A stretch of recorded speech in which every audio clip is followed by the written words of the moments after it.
That's how you turn restless leg syndrome to your advantage.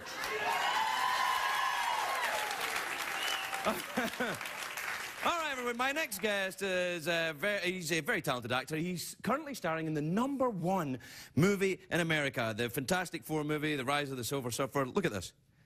I'm one of the greatest... Ioan Gruffudd, everybody! Ioan Gruffudd!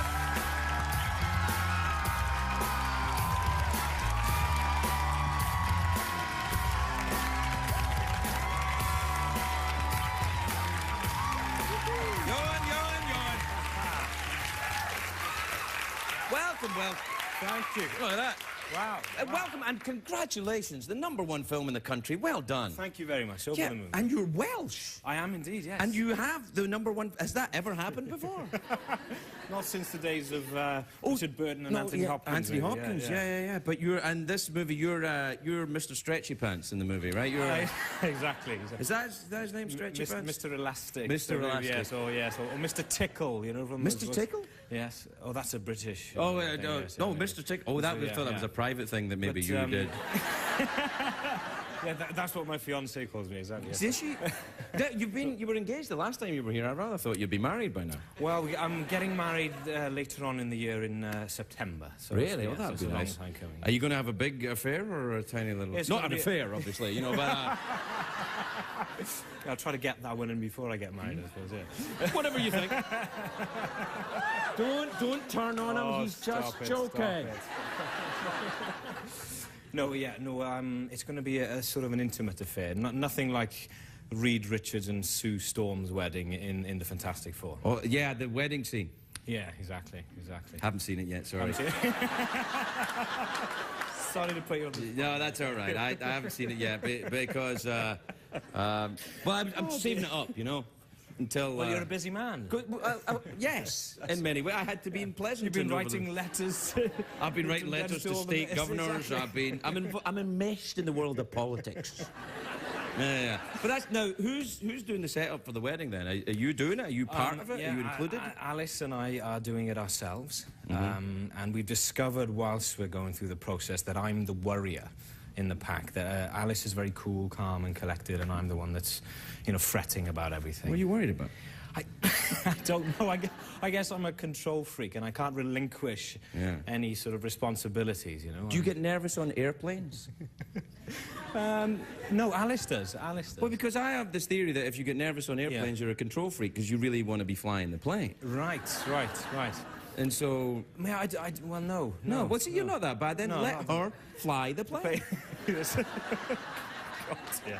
It'll be all right. Yeah. It'll be all right. And then, are you gonna have the ceremony in Wales? Or no, I'm gonna have it in Mexico.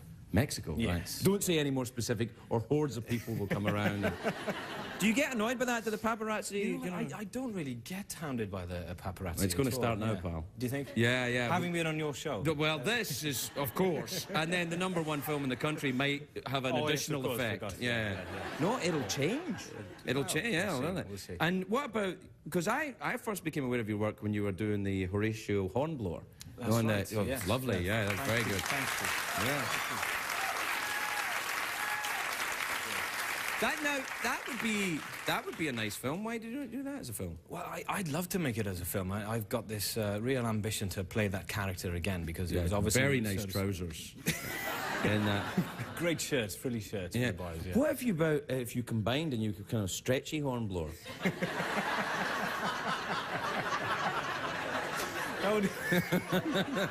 That sounds really rude, doesn't it? Yeah. Oh, have you been to see Stretchy Hornblower? I don't dare. Yeah.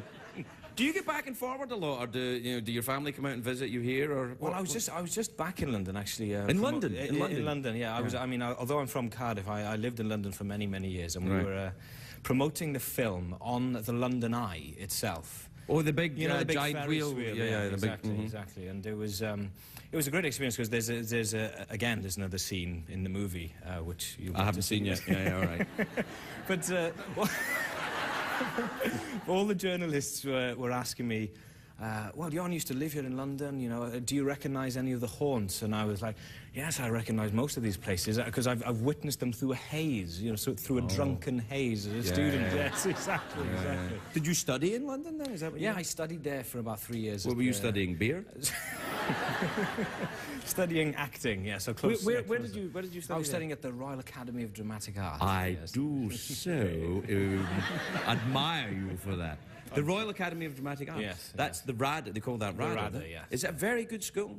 I thought it was a great school. What do you do when you're studying acting? You just like put on different hats and wigs and dress up? Yes. Yeah, you go from class to class, you're studying dancing.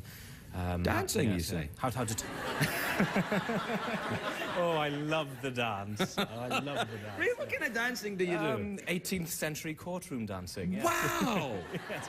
Do you do a lot of that with your fiancée? Maybe you could do that at the wedding. I was thinking that maybe we could do a little dance. Yeah, something a bit more contemporary than a gavotte. All right, then. You know, what about the twist? The twist, yeah, we could do that. The mashed Well, potato. being Mr. Fantastic, I suppose I could do it. You could, yes. Yeah, was a stretchy hornblower. You could probably do it. We have to take a break. We'll be right back. We'll be right back with Ioan Gruffudd, everybody.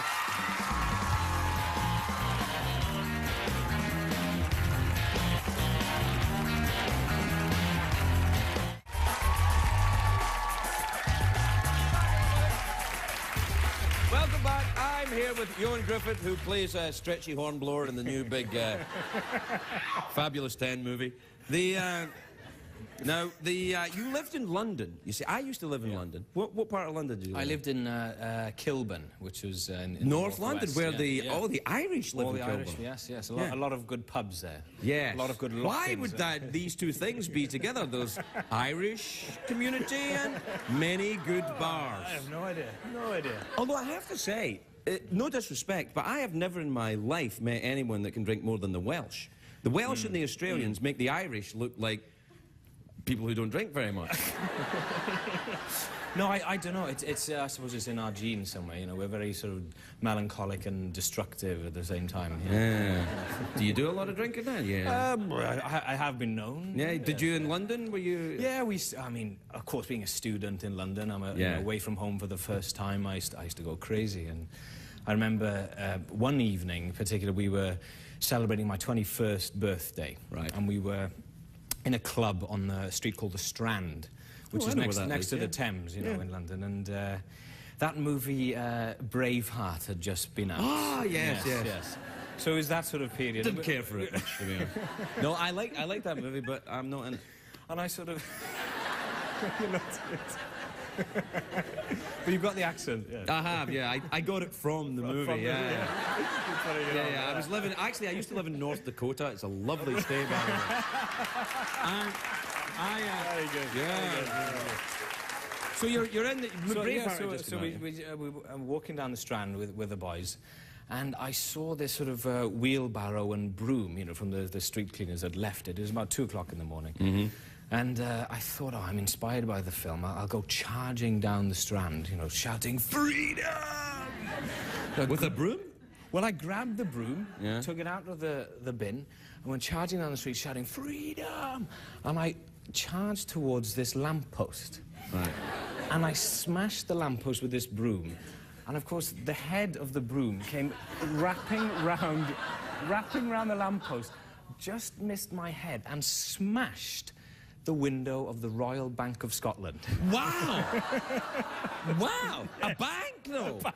Did you get arrested? No, I ran. You know, we were out for that. We were out for that. And thereby is a lesson. And there's the lesson, kids. If you break a window, run away. Run away. But of course, my friends were ribbing me, saying, well, you know, they've got your fingerprints on that broom. They've probably got CCTV cameras. Oh, yeah? And, of course, to the point where I was crying with shame. You completely took the Butch Braveheart thing away. Exactly. So what did I do? What did Muggins do? I went all the way back to the scene of the crime, grabbed the broom, went running over Waterloo Bridge and threw it into the Thames. So they wouldn't find the evidence? They wouldn't find the evidence. Thank God you made it out alive. Thank you very much, thank you. We'll be right back. We'll be right back.